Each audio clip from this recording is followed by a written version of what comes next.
नमस्कार सभी को। आज मैं आपको श्रीमद् भगवद गीता के अध्याय 2 का 50वां श्लोक सुनाना चाहता हूँ।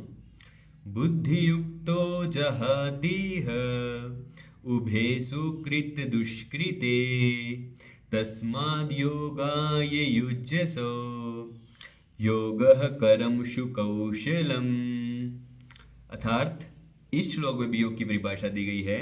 योगः कर्मसु कौशलम यानी कर्मों को कुशलता से करना ही योग है। अब पूरे श्लोक को समझेंगे। बुद्धि युक्तो जहातीह यानी बुद्धि से युक्त मनुष्य।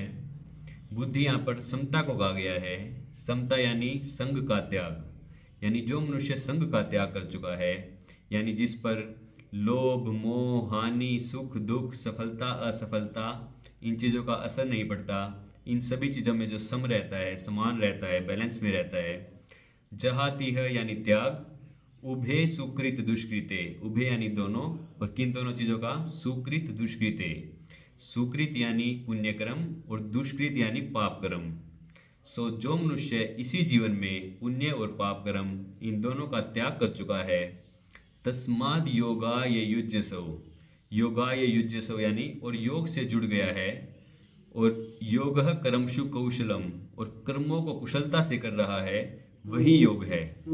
अर्थात योग की परिभाषा भी दी गई है कि इसमें श्री कृष्ण जी कहते हैं कि कर्मों को कुशलता से करना ही योग है। अब कर्मों का कौशल क्या है? यानी जो कर्म मोह से मुक्त होकर किए जाएं वो कर्मों का कौशल है। जो कर्म मोह का त्याग करके किए जाए वो कर्मों का कौशल है। जो सफलता और असफलता में सम रहे इंसान और कर्म करे वो कर्मों का कौशल है। तो इस श्लोक में यही बताया गया है।